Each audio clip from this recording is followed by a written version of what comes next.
Pakistan T20 world cup میں شرکت کرے گا یا نہیں، فیصلہ جمعے یا پیر تک ہوگا۔ چیئرمین PCB کا وزیر اعظم شہباز شریف سے ملاقات کے بعد پیغام۔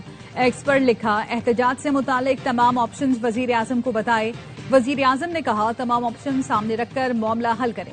ذرائع کا کہنا ہے پاکستان کا ورلڈ کپ سے دستبرداری، بھارت کے خلاف میچ کھیلنے سے انکار، سیاہ پٹیاں باندھ کر شرکت کرنے کے آپشن زیر غور ہیں۔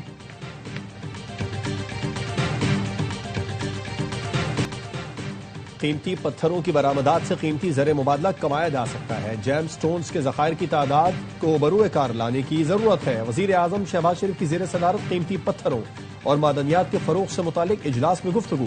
کہا جیم سٹون انڈسٹری میں ویلیو ایڈیشن سے برآمدات میں اضافہ یقینی بنایا جائے۔ وزیر اعظم کی جیم سٹون سینٹرز کی تعمیر کے لیے عالمی شہرت یافتہ ماہرین کی خدمات لینے اور تمام صوبوں گلگت بلتستان آزاد کشمیر حکومتوں سے مل کر کام کرنے کی ہدایت۔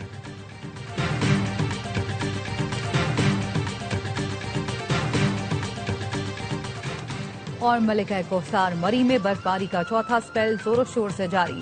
ایکسپریس وے بند کر کے مزید سیاحوں کو آنے سے روک دیا گیا۔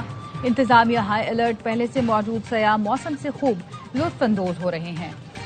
سانحہ گل پلازا کے 10 روز بعد سرچ آپریشن مکمل، عمارت سیل کی جا رہی ہے جس کے بعد پلازا کو مسمار کر دیا جائے گا۔ ڈپٹی کمشنر ساؤتھ جاوید نبی کھوسو نے کہا ریسکیو اداروں نے امکان ظاہر کیا ہے کہ اندر مزید کوئی لاش موجود نہیں۔ سانحہ میں 73 اموات کی تصدیق ہوئی، 23 کی شناخت ہو چکی ہے۔ لاپتہ افراد کی فہرست میں 13 نام ایسے ہیں جن کے ورثاء نے DNA سیمپل نہیں دیا۔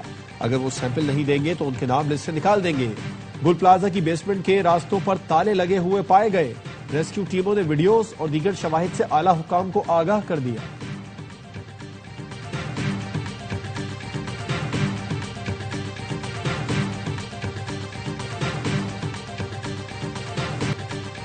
گل پلازا میں سرچ آپریشن ختم، لواحقین کا انتظار ختم نہ ہوا۔ دبئی کراکری میں موجود 5 افراد کی شناخت تحال نہ ہوئی۔ دکان مالک محمد حسن نے بتایا بھتیجے کی لاش مل گئی تھی، 2 بھانجے، کوئٹہ سے آیا مہمان اور 2 کام کرنے والوں کی باقیات بھی نہیں ملی۔ چکر لگا لگا کر تھک گیا ہوں، یہ روز کل کا کہہ رہے ہیں۔ وزیر اعلیٰ سے درخواست ہے ہمارے پیاروں کی میتیں دے دیں۔ پولیس سرجن ڈاکٹر سمیہ کا کہنا ہے آگ اتنی خطرناک تھی کہ ملنے والی باقیات سے DNA سیمپل حاصل کرنا انتہائی مشکل مرحلہ ہے۔ شناخت کا عمل کب تک مکمل ہوگا، حتمی طور پر کچھ نہیں کہا جا سکتا۔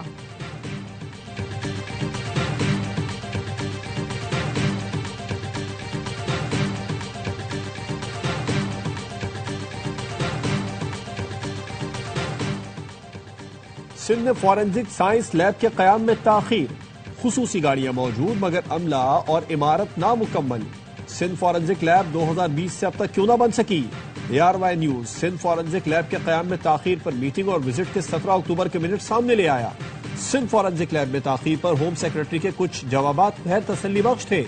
منٹس میں بتایا گیا ہے کہ DIG کے مطابق 50 crime scene mobile forensic units ہیں لیکن استعمال نہیں ہو سکے۔ میٹنگ میں انکشاف ہوا سندھ میں کوئی بھی فورینزک ایجوکیشن انسٹیٹیوٹ نہیں ہے، کوالیفائڈ ایکسپرٹس کی بھرتیاں کیسے ہوں گی؟ مانیٹرنگ جج نے ہدایت دی سندھ فورینزک لیب کی عمارت کسی اور مقصد کے لیے استعمال نہیں ہوگی۔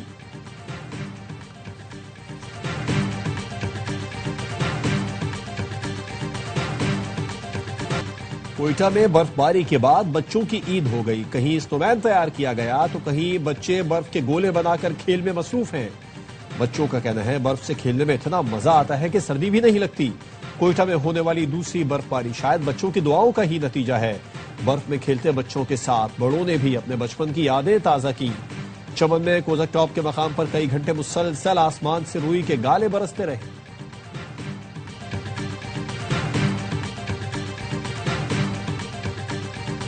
اسٹیٹ بینک کا اگلے 45 دن کے لیے شرح سود برقرار رکھنے کا اعلان۔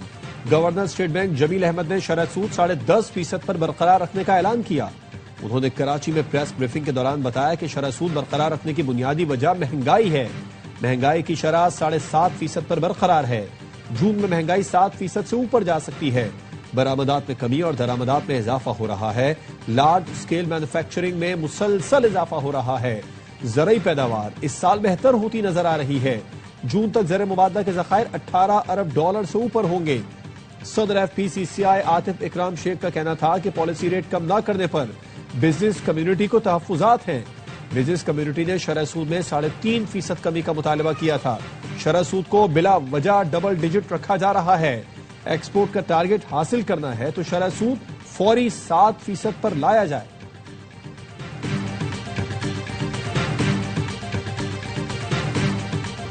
آٹھ فروری کو گالی دیں گے نہ پتھر ماریں گے. قومی اسمبلی میں اپوزیشن لیڈر محمود خان اچکزئی کہتے ہیں درخواست کریں گے کہ دکانیں بند رکھیں, پہیہ جام کریں. Chairman P T I barrister Gohar نے کہا حکومت نے 8 فروری کی کال واپس لینے کا نہیں کہا. 8 فروری بانی کی کال ہے, وہی واپس لے سکتے ہیں. کوشش کر رہے ہیں کہ ہمیں انصاف ملے.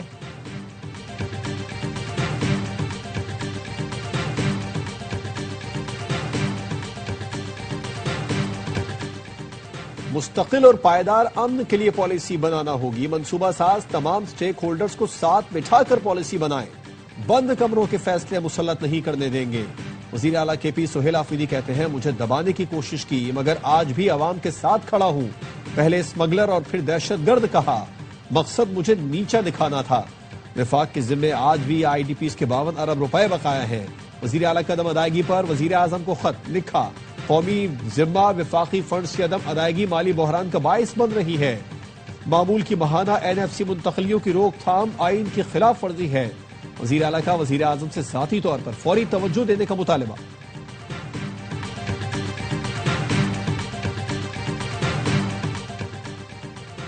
سندھ سولر انرجی پروجیکٹ میں اربوں روپے کی مبینہ کرپشن. نیب کراچی کا افسران کے خلاف انکوائری کا آغاز. چیف سیکرٹری سندھ کو مراسلہ. نیب مراسلے میں کہا گیا سندھ سولر انرجی پروجیکٹ میں اربوں کی بے ضابطگیوں اور فنڈز کے غلط استعمال کا شبہ ہے. سندھ سولر انرجی پروجیکٹ میں قومی خزانے کو نقصان پہنچنے کا خدشہ. نیب نے وزیر اعلی سندھ کے پرنسپل سیکرٹری کو بھی خط لکھ دیا. پنجاب حکومت کا 47 ارب روپے کا رمضان نگہبان پیکج تیار. وزیر اعلیٰ مریم نواز نے منظوری دے دی. پیکج سے 42 لاکھ خاندانوں کو ریلیف ملے گا. 1 کروڑ افراد کو امداد ملے گی. ہر تحصیل میں مریم کا دسترخوان اور سہولت بازار قائم کرنے کی منظوری. روزانہ 2000 افراد کو افطاری کرائی جائے گی. مستحق خاندان کو رمضان میں فی کس 10,000 روپے کی امداد دی جائے گی. مریم نواز کی رمضان میں اشیاء ضروریات کی قیمتیں مزید کم کرانے کی ہدایت. کہا کوئی مستحق خاندان رمضان میں تنہا نہیں ہوگا. مخلوق خدا کی خدمت میں کوئی کسر نہ چھوڑی جائے.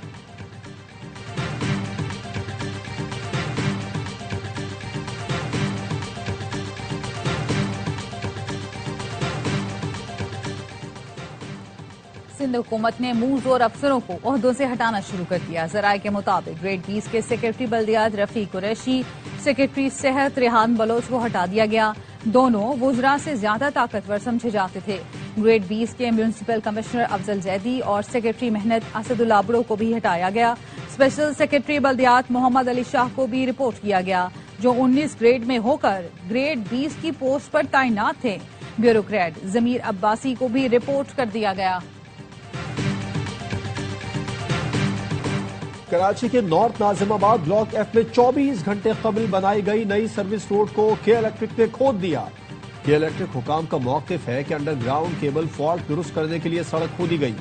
انتظامیہ کا کہنا ہے کہ کوئی پیشگی اطلاع نہیں دی گئی.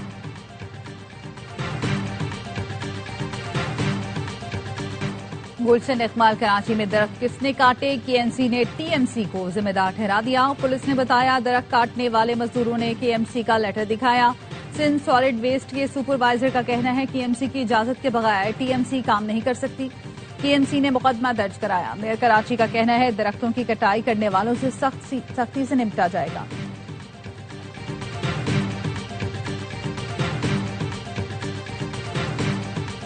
امریکی صدر ٹرمپ کی مداخلت کے بغیر جنگ کا خاتمہ ممکن نہ تھا. حماس کے سینئر رہنما ڈاکٹر باسم نعیم کہتے ہیں کہ ہم صدر ٹرمپ کی ذاتی کوششوں کا شکریہ ادا کرتے ہیں. انہوں نے مداخلت کی اور اسرائیل پر جنگ بندی کے لیے دباؤ ڈالا. اسرائیلی فوج کو غزہ سے آخری یرغمالی کی باقیات مل گئی. غزہ میں اب کوئی زندہ اسرائیلی یا لاش نہیں بچی. حماس نے آخری اسرائیلی قیدی کی شناخت کو جنگ بندی معاہدے سے اپنی وابستگی کا ثبوت قرار دے دیا.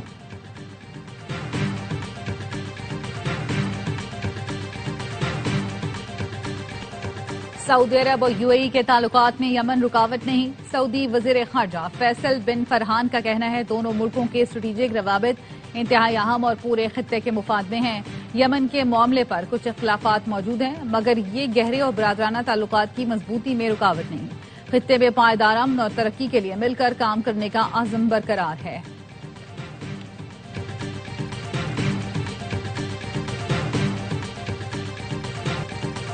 آندھی بو گے تو طوفان کاٹو گے، جیسا کرو گے ویسا بھرو گے۔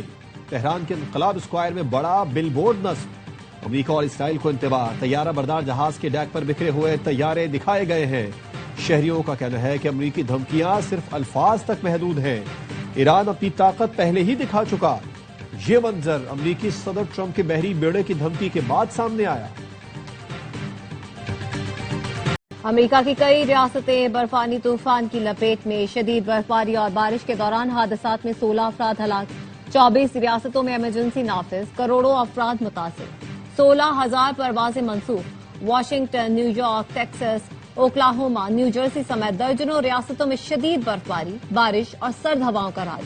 نیو یارک کے دیہی علاقے میں درجہ حرارت -49 تک گر گیا۔ میئر زہران ممدانی نے بھی امدادی کاموں میں حصہ لیا، لوگوں کے ساتھ سڑکوں سے برف ہٹائی۔ گورنر نیو یارک کی عوام سے غیر ضروری طور پر گھروں سے نہ نکلنے کی اپیل۔ اور ایشیا کا سب سے بڑا فلمی مرکز باری اسٹوڈیو فروخت ہو گیا۔ 1950 میں بنے باری اسٹوڈیو میں 24 گھنٹے شفٹوں میں فلموں کی شوٹنگ ہوا کرتی تھی۔ فنکاروں اور فلم سازوں نے سنہری یادیں تازہ کی۔ مصطفیٰ قریشی نے کہا، بھٹو شہید باری اسٹوڈیو آتے تھے۔ مصنف ناصر ادیب بولے، یہ تو بس عمارت تھی، فلمیں ذہنوں سے بنتی۔